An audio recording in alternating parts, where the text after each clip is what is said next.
안녕하세요. 오늘도 사연살롱을 찾아주셔서 감사합니다. 얼마 전 내 집 마련에 성공한 40대 여성이에요. 요즘엔 20, 30대들도 영끌해서 집장만을 한다는데 저희 부부는 또래들에 비해서 조금 늦은 편이죠. 사실 저희한테도 몇 년 전에 내 집 마련의 기회가 있긴 했어요. 그런데 하필 그때 시댁에 일이 생기면서 포기하고 시댁에 들어가 살게 되었어요. 그런데 그거 아시죠? 멀리서 보면 희극이지만 가까이서 보면 비극이라는 말이요. 시댁에 들어가 살기 시작하면서야 비로소 그동안 몰랐던 저희 시부모님의 실체를 알게 되었어요. 남편이 왜 그렇게 자기 부모님을 싫어했는지 그제야 알겠더라고요. 남편한테는 3살 어린 남동생이 있는데 성격이 아주 저희 아버님을 쏙 빼닮았더라고요.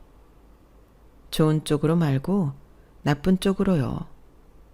시댁을 나온 지 2년이 지난 지금 그동안 그곳에서 있었던 일을 떠올려 보면 자다가도 경기를 일으킬 정도로 너무 화가 나고 진저리가 쳐져요. 그럼 지금부터 저희 시댁에서 벌어졌던 극악무도한 사건을 들려드리겠습니다. 제가 남편을 처음 만난 건 23살 때였어요. 전문대를 졸업하고 조그마한 광고회사에 들어가 2년 차에 접어들던 시기였죠. 말이 광고회사지 동네 전단지 작업이랑 현수막 제작, 학교 교지나 성당 사보 같은 걸 주로 하는 영세 업체였어요. 전임한테 들은 바로는 원래 인쇄소를 하시던 사장님이 인쇄업이 사양길로 접어들면서 곁들이로 광고일까지 시작했다고 하더라고요. 그래서 광고 쪽 인력이 딱 2명밖에 없었어요. 디자이너인 저와 영업을 뛰는 대리님 한 분이 다였죠. 그래도 나름 첫 직장인데 저라고 좋은 곳에 가고 싶지 않았겠어요.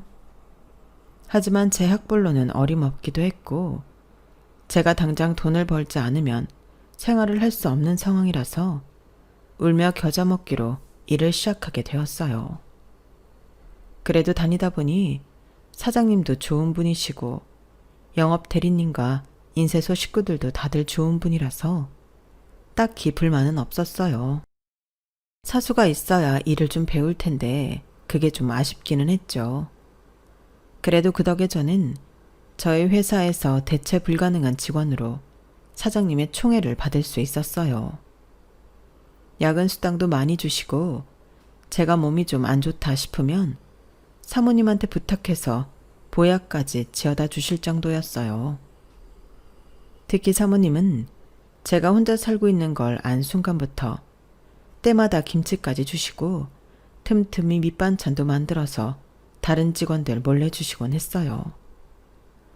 태어난 지 얼마 안 된 순간부터 시설에서 자라 부모님 정이라고 몰랐던 저로서는 사장님과 사모님이 꼭 부모님 같았어요. 제가 늦게까지 사무실에 앉아 일을 할라 치면 어김없이 사장님이 사무실로 들어와선 이러셨어요. 정아야, 오늘도 야근이야? 아휴, 그럼 안 돼. 젊어서 고생하면 늙어서 몸 고른다. 내가 김대리한테 얘기해서 나쁜 기일 좀 밀어볼 테니까 그만하고 들어가 쉬어. 젊어서 고생은 사서 한다는 말, 그거 다 거짓말이야. 고생을 뭐하러 해? 편히 살 수 있으면 편히 살아야지. 사장님도 참. 그러다가 일 끊기면 어쩌려고 그래요. 납품 기일이 애들 장난도 아니고. 돈 벌어야죠. 그래야 제 월급도 주시고 인쇄소 식구들이랑 대리님 월급도 주죠. 아이고, 고양이 쥐 생각해주고 있네. 네가 보기엔 내가 좀 허접해 보일지 몰라도 나 서울 하늘 아래 내 건물 가지고 있는 어엿한 건물주야. 너 일하는 이 건물 이거 내 거라고. 그런데 누가 누굴 걱정하냐? 맹랑한 녀석 같으니라고. 어서 정리하고 집에 가서 쉬어. 나는 딸 같은 애 늦게까지 부려먹는 악덕 사장 만들지 말고. 알았지? 다른 업장 사장님들은 어떻게든 직원을 못 부려먹어서 안달인데 저희 사장님은 오히려 그 반대였어요. 돈보다는 내 직원 건강이 더 우선인 분이었으니까요. 그런 사장님이 웬일로 연장근무를 해달라고 해서 깜짝 놀랐지 뭐예요. 퇴근 후에 연장근무를 하라고요? 밀린 업무도 없는데도요? 새로 들어온 일이 있는데 그게 참 상담을 할 사람이 없어서 말이야.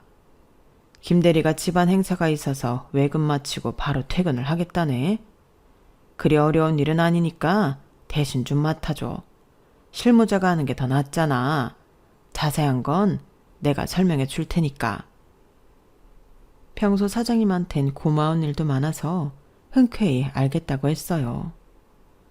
그렇게 맡게 된 일은 근처 고등학교 교지를 만드는 일이었어요. 간단한 표지 디자인과 출판 편집 일이었죠. 인쇄소를 함께 겸하는 회사라서 종종 출판 일이 들어오기는 하지만 제가 출판 디자인 전문이 아니다 보니 일반 출판사 편집에 비하면 퀄리티는 좀 떨어지는 수준이었어요. 그래서 어려운 작업은 아예 주문부터 받지 않았는데 고등학교 교지라고 하니까 크게 걱정은 안 되더라고요. 제발 학생들이 제 실력의 한계를 눈치채지 않기를 바랄 뿐이었죠. 그런데 사장님이 말한 학생은 안 오고 교지 담당인 국어 선생님이 직접 왔더라고요.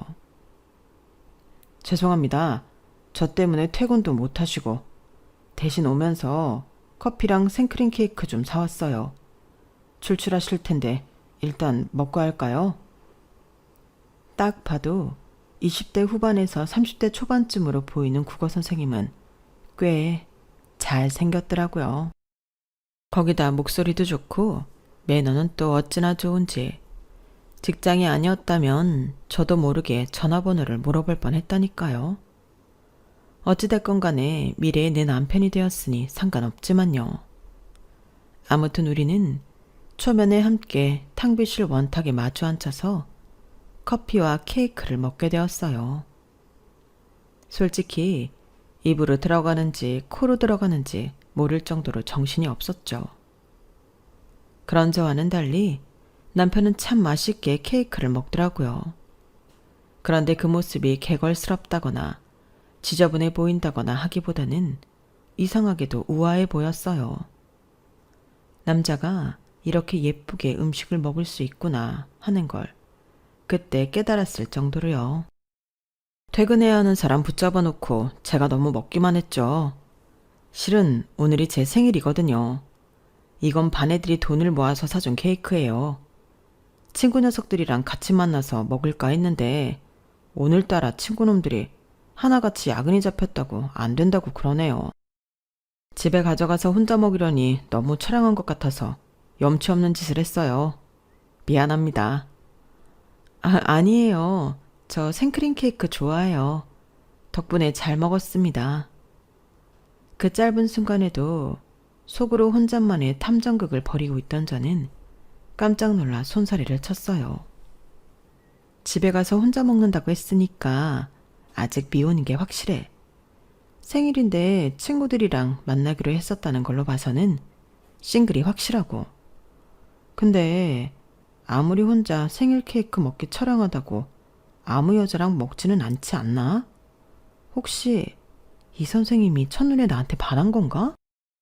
아주 내 멋대로 내 위주의 시나리오를 써내려고 하고 있던 저는 남편의 사소한 말 한마디, 행동 하나에 되도 않는 의미를 부여하기 시작했어요. 나중에서야 남편한테 물어봤더니 남편이 제 기대와는 전혀 다른 대답을 해서 놀라긴 했지만요. 사실 그날 배가 엄청 고팠어. 반 아이들이 사고를 치는 바람에 점심을 못 먹었거든.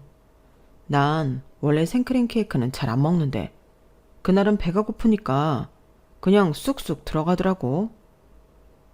그저 배가 고팠을 뿐이라는 말을 듣고는 실망하긴 했지만 그래도 뭐 지금은 내 남자가 돼 있으니 상관 있나요? 아무튼 고객과 직원으로 만난 우리 부부는 교지 출판을 하면서 교정 때문에 몇 차례 만남을 갖게 되었어요. 비록 일적인 만남이었지만 이상하게 남편과 함께 있으면 일이라는 생각보다는 함께 공통 관심사를 즐기는 기분이 들었어요. 기분 좋게 일을 하다 보니 결과물도 잘 나왔고 그 덕에 남편으로부터 식사 대접도 받게 되었죠. 원래는 사장님도 함께 불렀지만 눈치 빠른 사장님이 핑계를 대시곤 저만 내보내셨어요. 그러면서 슬쩍 이러시더라고요. 정아야, 오 선생 잘 잡아. 내가 괜히 너 주말 근무까지 시켜가며 교지 일 맡겼는 줄 아니? 그게 얼마나 되는 일이라고. 처음부터 이 남자는 정아 짝으로 하면 좋겠다 싶어서 그런 거야. 배고프다고 남자 앞에서 막 퍼먹지 말고 냅킨으로 입술도 닦아가면서 여성스럽게 먹으라고. 그리고 밥 먹고 나서 남자가 맥주 한잔 하자 그러면 빼지 말고 그러자고 해. 남자는 자고로 마음에 드는 여자를 만나면 집에 들여보내기 싫어지기 마련이거든. 맥주까지 마셨다? 그럼 역사는 이뤄지는 거지. 어머 사장님, 지금 무슨 말씀을 하시는 거예요? 에이, 말이 그렇다는 거지. 정아야, 내가 오죽하면 딸 같은 네 앞에서 이런 주책을 다 떨겠니? 이게 다 놓치기 아까운 사람이라서 그런 거야. 암튼 좋은 시간 보내고 와. 마치 아빠가 첫 데이트를 앞둔 딸한테 충고를 하듯 사장님은 제게 이것저것 데이트 팁을 주시며 혼수를 두셨어요. 그런데 이런 상황이 너무 좋더라고요. 어릴 때부터 세상에 나 혼자라는 생각을 갖고 살았던지라 누군가의 관심과 참견이 오히려 따뜻하고 감사하게 느껴졌거든요. 사장님의 혼수를 잘 챙겨 듣고 나간 자리에서 남편은 평소와 달리 꽤 긴장한 모습을 보였어요. 그 모습에 속으로 나랑 둘이 있는 게 그렇게 불편한가 생각했죠. 그래서 식사를 마치자마자 인사를 하곤 자리에서 일어나려고 했는데 남편이 대뜸 맥주 한잔 하겠냐고 하는 거예요. 순간 사장님이 하셨던 말이 떠올랐어요. 이거 분위기가 묘하게 돌아가네? 설마 사장님 말처럼 되는 건가? 반신반의한 기분으로 근처 이자카야에서 맥주를 마시게 됐어요. 그런데 혹시 사귀는 사람 있어요? 난 없는데. 그 말을 하는 남편의 얼굴이 발갛게 달아올랐어요. 저보다 8살이나 많은 남자가 이렇게 귀여워 보여도 되나 싶을 정도로 귀엽더라고요. 그래서 남편이 내민 손을 덥석 잡아버렸습니다. 그렇게 시작된 연애는 1년이 지나 2년, 3년 가까이 이어졌어요. 그러는 사이 서로에 대한 사소한 일관이 다 공유하는 사이가 되어버렸죠. 얼굴도 모르는 부모님께 버려져 시설에서 자란 것부터 고마운 후원자 덕분에 대학을 다닐 수 있었던 것, 그리고 취직해서 지금까지 살아온 모든 것들을 남편한테 솔직하게 털어놓았어요. 일부러 숨김없이 다 털어놓은 이유는 이런 나라도 받아들일 수 있겠냐는 의미이기도 했어요. 감당하기 힘들다면 일찌감치 손 털고 떠나라는 압박이기도 했죠. 막상 다 털어놓고 보니 내가 살아온 삶이 이렇게 부끄러울 줄은 몰랐어요. 큰 잘못을 짓고 살아온 건 아니었지만 그래도 당당할 수는 없는 인생이었거든요. 그런데 기특하네. 혼자서 그 시간들을 견뎌냈다는 게 정말 대단하고 멋져. 난 지금까지 살면서 항상 내 부모를 원망하며 살았어. 그래서 경제적으로 독립할 수 있는 순간이 되자마자 다 버리고 뛰쳐나와 버린 거고. 자기 얘기를 들으니 왠지 부럽네. 나이만 많이 먹었지 내가 자기보다 더 어린 것 같아서 부끄러워. 남편이 자신의 부모를 증오하며 살았던 데는 이유가 있었어요. 남편은 어릴 때부터 부유한 가정에서 자랐지만 한순간도 행복하다거나 자신의 삶이 떳떳하지 못했다고 해요. 그건 아버님의 직업 때문이었죠. 젊은 시절 조직 생활을 하셨던 아버님은 사채업자였던 아버님은 남편이 초등학교에 들어가던 무렵 그간의 조직 생활을 청산하고 개인 사업을 시작하셨대요. 말이 좋아 사업이지. 엄청난 이자를 받아먹는 악덕 사채업이었어요. 그때까지만 해도 남편은 자기 아버지가 정확히 어떤 일을 하는지 몰랐대요. 그러다 초등학교 5학년 때 친구 집에 놀러 갔다가 자기 아버지의 실체를 맞닥뜨리게 된 거죠. 책가방을 맨 채 친구들 서너씨 함께 한 친구 집으로 놀러 갔는데 거기에 아버님이 똘마니들을 데리고 와선 집기를 부수고 친구네 아빠를 패고 있었던 거예요. 친구네 집은 작은 슈퍼를 하고 있었는데 가게 안쪽에 있는 안채에서 생활을 하고 있었나 봐요. 바닥엔 과자며 빵, 온갖 물품들이 내던져져 있고 친구 아버지는 얼마나 맞았는지 얼굴에선 피가 흐르고 있었대요.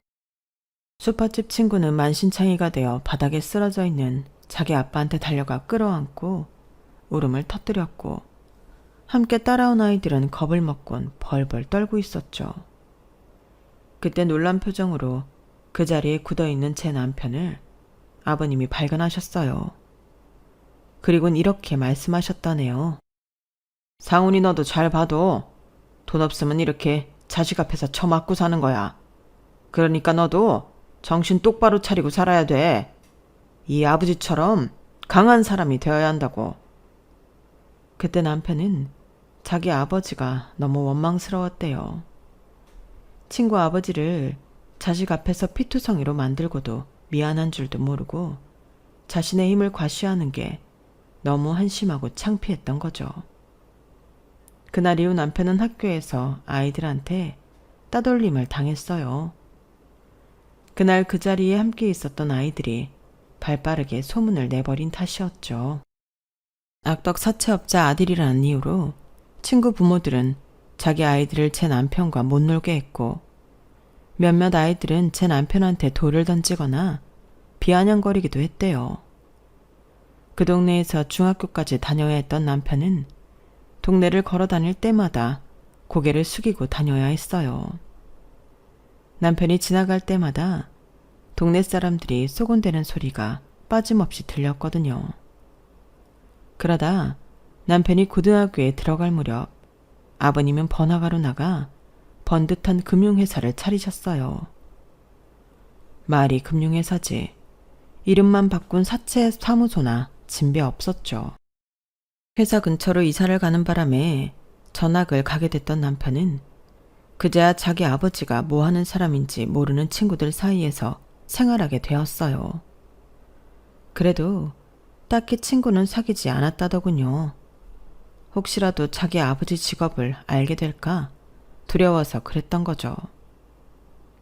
그래도 그 덕에 성적은 잘 받을 수 있었던 것 같아. 친구가 없으니까 공부를 하게 되더라고.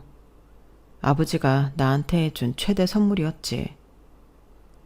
대학을 졸업하고 임용고시에 패스해 지금의 학교에 발령을 받자마자 남편은 집을 나왔다고 했어요. 대학 시절 아르바이트를 하며 열심히 모았던 돈으로 작은 월세 원룸을 구했고 거기서 처음 해방감을 느낄 수 있었다더군요. 교사가 된 이후 남편은 본가와 연락을 끊었어요. 몇 번은 어머님이 학교로 찾아오기도 했지만 한 번만 더 찾아오면 그 자리에서 혀 깨물고 죽어버리겠다고 그렇게 말까지 하며 밀어냈대요.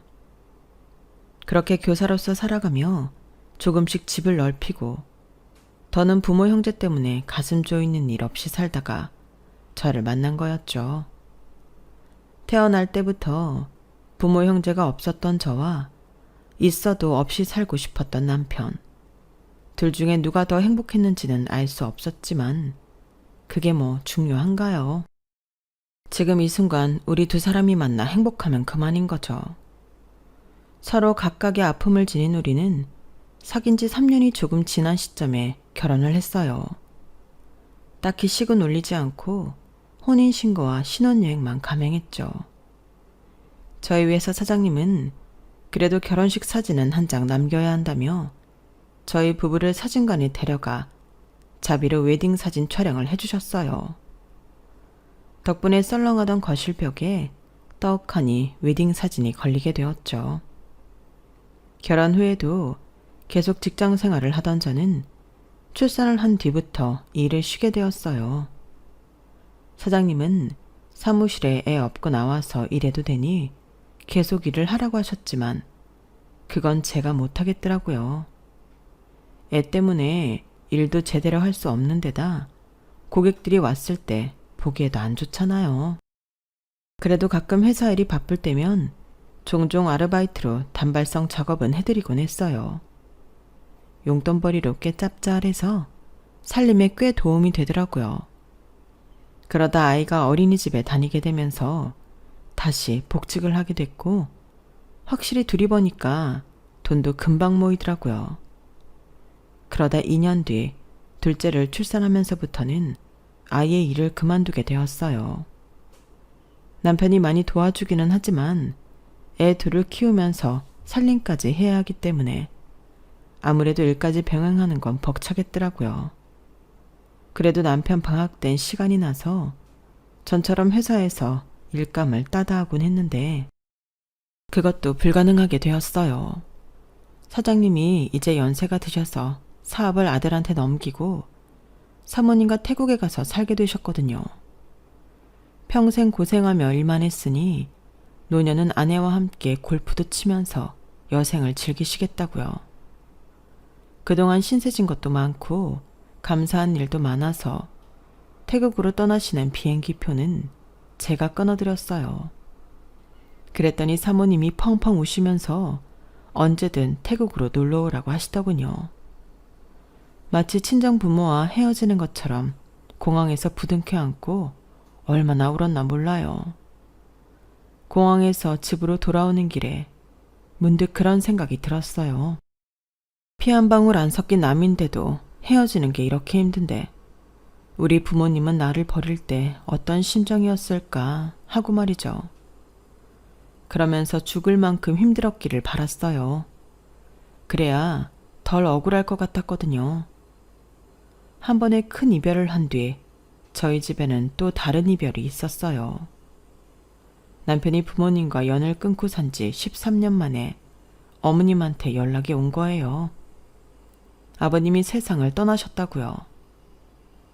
장례식장에 가지 않겠다는 남편을 구슬러 가까스로 끌고 가 아버님 마지막 가시는 길을 배웅을 해드렸어요. 그리고 어머님과 시동생 내외한테는 뒤늦은 인사를 했고요.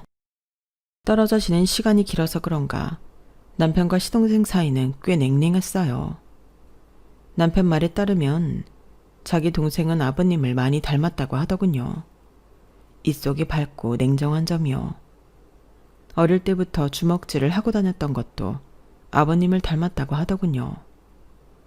반면에 공부머리는 없었는지 아니면 사고를 쳐서 그랬는지 고등학교를 자퇴하고 필리핀으로 유학을 갔었다고 하는데 결국 대학은 못 들어갔던가 봐요.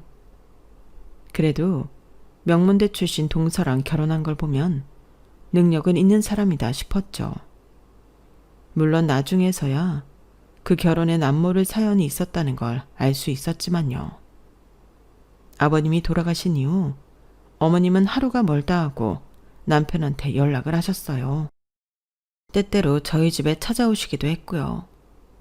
그럴 때마다 남편은 불같이 화를 내곤 했는데 이유를 들어보니 아버님이 하시던 사업체를 제 남편한테 물려주시라고 해서 그랬더라고요.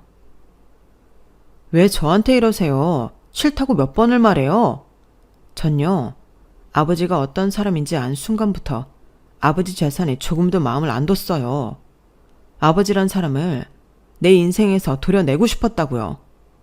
그런데 이제 와서 그 일을 물려받으라고요? 내가 왜요? 몇 번을 찾아오셔도 제 대답은 똑같아요. 안 해요. 안 한다고요. 그래, 알았다. 네 뜻 잘 알아들었다고. 대신 집에 들어와 살아. 딱 5년만 같이 살면 더는 니들 귀찮게 안 할게. 이엠이 마지막 소원이다. 어머님의 부탁에도 불구하고 남편은 거절을 했어요. 옆에서 모자의 싸움을 지켜봐야 하는 저로서는 마음이 불편하더라고요. 그런데 어머님이 그런 제 마음을 아셨는지 남편이 없는 시간을 틈타 집에 오셨더라고요. 네 남편은 그렇다 쳐도 너는 이성적으로 판단해야지. 나는 내 남편 회사 장남이 맞는 게 순리라고 생각한다. 하지만 10년 넘게 연락도 없이 살던 아들한테 회사를 넘겨주겠다고 하면 네 시동생도 그렇고 직원들이 가만히 있겠니? 그러니 일단은 회사에 얼굴부터 비추고 일 배우면서 차근차근 준비를 하란 얘기야. 하지만 어머님, 그이가 아버님 회사를 물려받기 싫다고 하잖아요. 본인이 싫다는데 어떻게 하겠어요. 들어보니 도련님이 회사를 물려받고 싶어 한다고 하던데 원하는 사람한테 주는 게 맞다고 생각해요.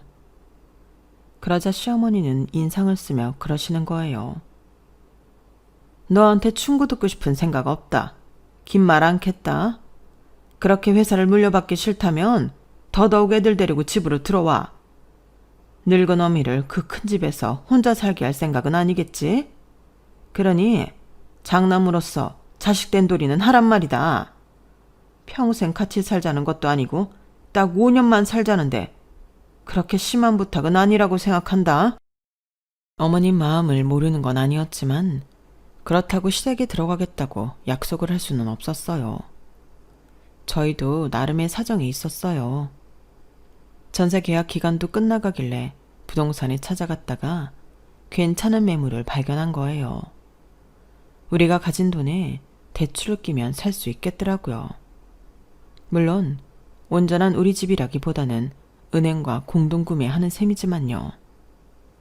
그래서 교직원인 남편이 대출을 알아보고 있는 참이었는데 어머님이 이러시니 난감하더라고요. 주변에 상담할 사람이 있다면 좋겠는데 사장님 내외도 태국에 계셔서 물어볼 사람이 없더라고요.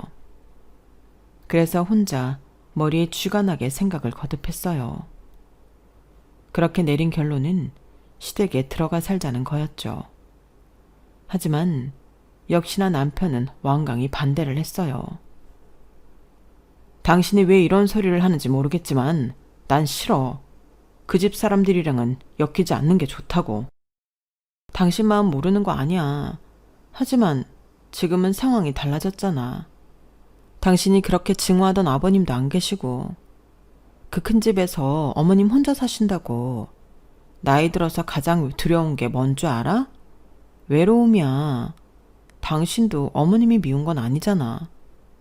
돌아가시고 나서 후회하지 말고 자식으로서 도리를 다할 수 있을 때까지 하자. 나한테는 그런 기회도 없었지만 적어도 당신한테는 기회가 있는 거잖아. 어쩌면 마지막이 될지도 모를 기회가. 그러니까 다시 한 번만 생각해줘. 남편은 며칠 생각할 시간을 달라고 하더니 이틀 뒤 합가를 수락했어요. 그렇게 우리 가족은 시댁에서 살게 되었어요. 처음 저희가 집에 들어가 살 때만 해도 어머님은 너무도 인자하신 분처럼 보였어요. 마치 6.25 때 잃어버린 딸을 만난 사람처럼 제게 엄청 살갑게 대해주셨거든요. 그런데 어머님 뜻에 따르지 않으면 완전 다른 사람처럼 변해선 불같이 화를 내셨어요. 이렇게요. 이게 어디서 말대꾸를 하고 지랄이야. 내가 내 손주 교육 좀 시키겠다는데 네가 뭔데 나서서 상통을 깨. 되먹지 않은 년이. 대학도 어디서 그지 같은 전문대 나온 주제에 네가 뭘 안다고 내 계획에 초를 치냐고. 사람 빡도니까 건방 떨지 말란 말이야. 저는 제 귀를 의심했어요. 며느리한테 년이라뇨. 게다가 여기엔 적지 않았지만 난생 처음 듣는 해괴한 욕까지 서슴지 않고 제게 퍼부었어요. 그날 이후 어머님은 남편이 출근을 하고 나면 자기 기분에 따라 제게 욕설을 퍼붓기도 하고 부모 없는 년이라고 무시하면서 물건을 제게 던지기도 했어요. 날이 갈수록 심해지는 어머님 상태에 정신과 상담이라도 받아봐야 하는 게 아닐까 싶더라고요. 그나마 다행이라고 한다면 우리 아이들 앞에서는 세상 좋은 할머니로 계셨다는 거예요. 마음 같아서는 남편한테 어머님의 행패를 말하고 싶었지만 애초에 시댁에 들어와 사는 걸 반대했던 남편인지라 말을 꺼낼 수가 없더라고요. 그런데 놀라운 건 어머니만 이런 게 아니라는 거였어요. 시동생은 완전 조폭 같은 인간이더라고요. 얼마나 악질적이고 사나운지 말도 제대로 못 붙일 정도였어요. 왜 남편이 자기 동생을 그렇게 싫어하는지 알겠더라고요.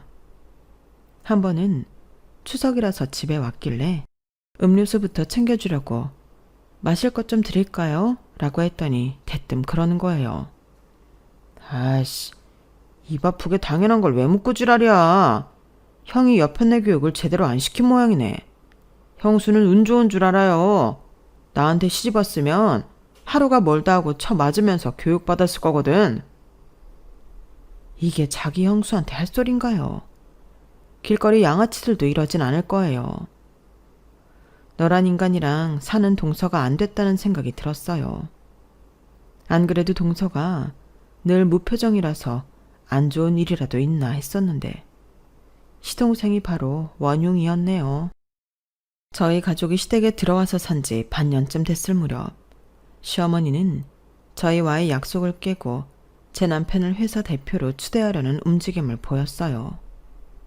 그러자 시동생이 자정이 넘은 시각에 술에 잔뜩 취해선 집으로 찾아왔더라고요.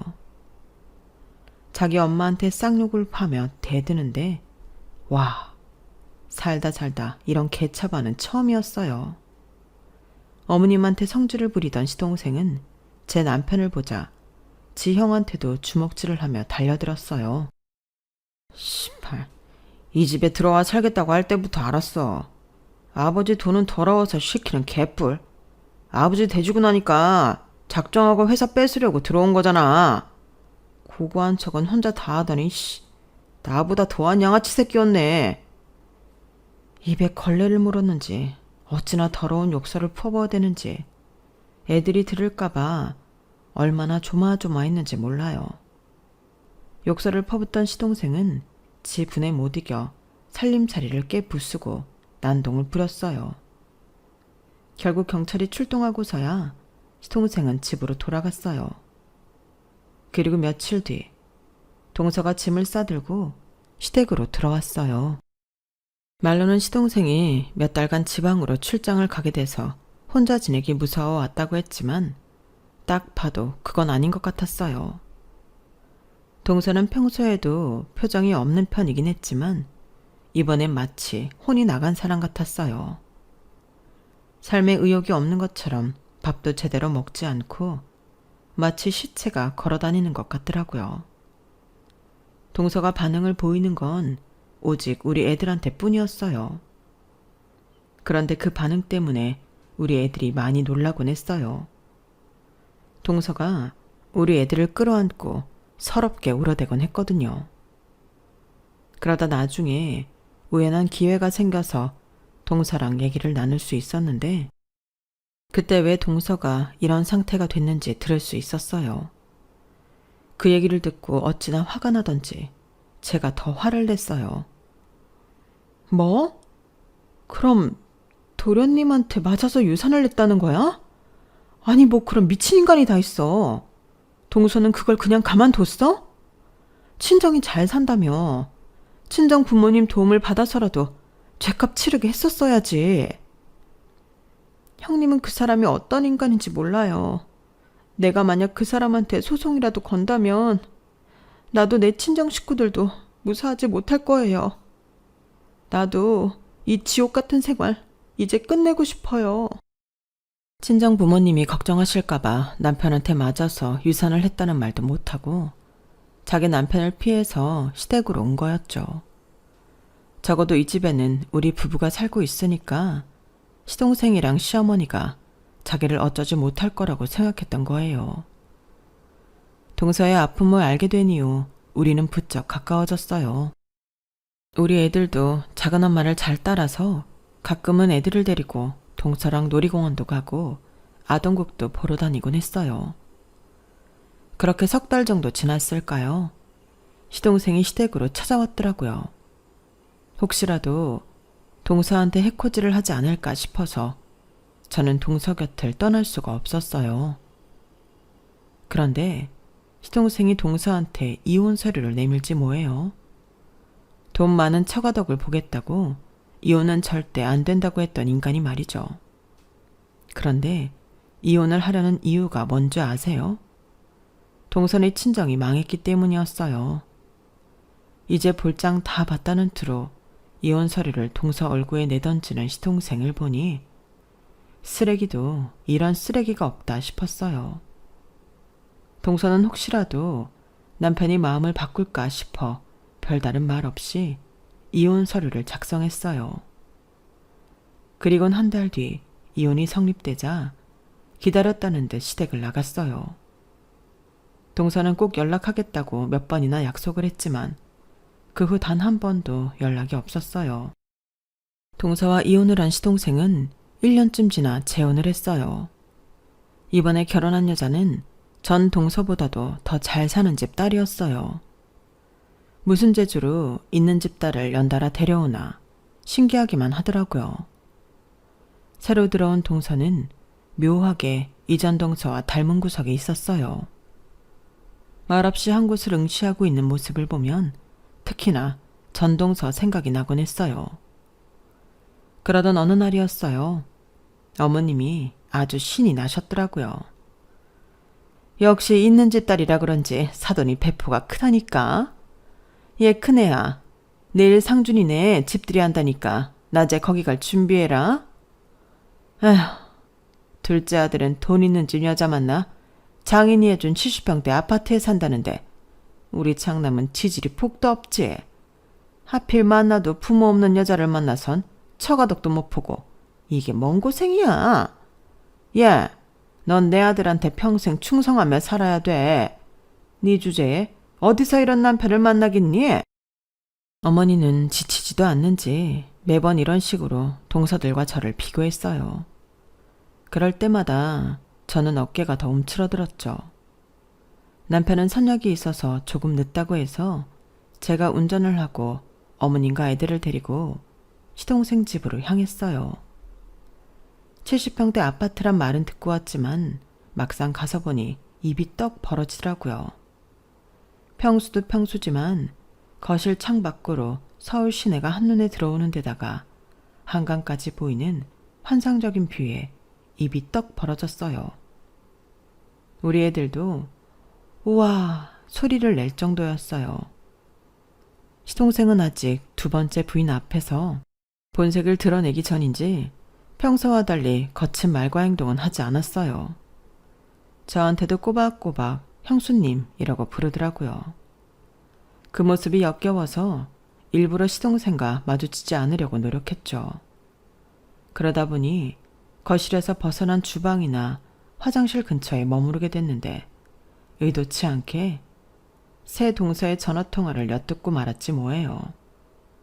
그런데 그 통화 내용이 심상치 않더라고요. 조금만 기다려. 내가 시댁돈 다 털어 갈 테니까. 그러니까 넌 초조해하지 말고 밥 잘 먹고 있어. 아주버님은 아직이고 어머님이랑 형님은 와 있어. 지금? 다들 거실에 있지. 통화 중이던 동서는 거실 쪽으로 향하려고 고개를 돌리다가 뒤에 서 있던 저와 눈이 마주쳤어요.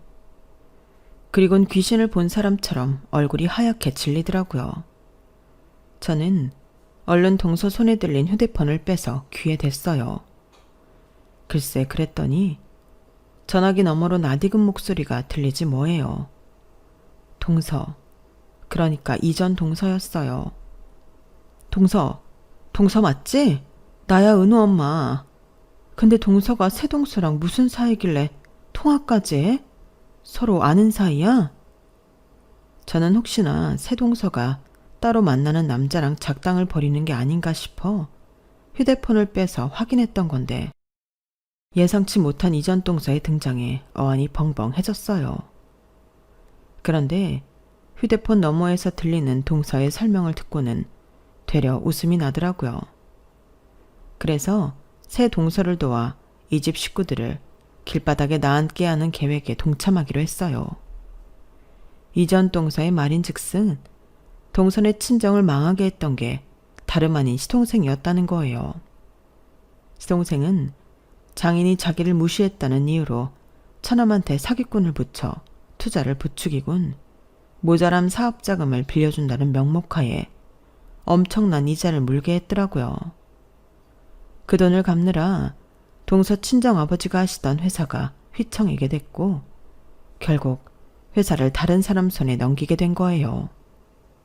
시동생은 그 일로 사기꾼과 함께 돈도 나눠 갖고 처남한테서는 엄청난 이자까지 받아먹었고요. 뒤늦게 이 사실을 안 동서는 자기 동생을 통해 복수를 하기로 한 거였죠. 동서의 여동생이면 한부모 밑에서 난 자식인데 어떻게 그 사실을 속이고 동생과 결혼을 할 수 있었나 싶으시죠? 거기엔 그럴 만한 이유가 있더라고요. 첫 동서와 두 번째 동서는 일란성 쌍둥이인데 어릴 때 부모님이 이혼을 하시는 바람에 첫 동서는 아빠랑 두 번째 동서는 엄마랑 살게 되었더라고요. 두 번째 동서는 엄마와 함께 미국에서 살다가 어머니가 재혼을 하면서 사업가인 새아빠 호적으로 들어가게 된 거죠. 그러니 서류상으론 첫 동서와 접점이 없을 수밖에 없었어요. 쌍둥이라서 특히나 유대감이 강했던 자매였기에 두 번째 동서는 자기 언니 인생을 나락으로 떨어뜨린 제 시동생을 절대 용서할 수 없다며 이번 일을 계획한 거였죠. 저 역시 시댁에서 살면서 그동안 시어머니와 시동생의 폐악질을 경험한 터라 티끌만한 힘이지만 도움이 된다면 뭐든 해주고 싶었어요. 그렇게 시작된 새 여자의 복수는 1년이 지나서야 빛을 발하게 되었어요. 동서는 제 시동생이 처가를 망하게 만든 시나리오 그대로 전문꾼을 불러 시동생한테 사업 확장을 하도록 부추겼고 부족한 사업 자금은 자기 친정에서 담보를 받고 빌려주는 식으로 계획을 진행시켰어요. 자기가 덫에 걸린 줄도 모르고 떼돈 벌 생각에 들떠있던 시동생은 벽장소 곶감을 빼먹듯 회사 건물이며 본가 집문서를 담보로 처가에서 수시로 돈을 융통에다가 사기꾼 입에 넣어줬고 1년이 지나서야 그동안 투자했던 사업이 사기였다는 사실을 깨닫게 되었죠. 하지만 이미 사기꾼은 한국을 뜬 지 오래였어요. 시동생은 집도 회사도 모조리 날린 채 아내한테 이혼까지 당하게 되었어요. 자기가 첫 번째 아내 집안에 했던 그대로 똑같이 당한 거죠. 하루아침에 집과 회사 건물이 날아갔다는 소식을 들은 어머님은 충격으로 쓰러지셨고 얼마 뒤 치매 증상을 보이기 시작했어요. 시동생은 어떻게든 만회해보겠다고 회사 돈을 가져다가 도박판에 뛰어들었고 결과는 알거지 신세가 되어버렸죠. 그 난리통에 우리 부부는 애들을 데리고 시댁으로 나왔어요. 그리고 어머님은 요양병원에 입원을 시켰고요. 그동안 제 남편 몰래 남편을 회사 사회이사로 올려놓곤 매달 통장으로 거액의 월급을 보내줬었는데 그 돈은 어머님 요양병원 병원비로 쓰이게 됐답니다. 그 일이 있고 2년 뒤에 우리 부부는 예정보다 조금 늦게 내 집 마련에 성공했어요. 이건 남편한테는 비밀인데요. 사실 우리가 시세보다 엄청 싼 금액으로 이 집을 살 수 있었던 건 이전 동서 덕분이었어요.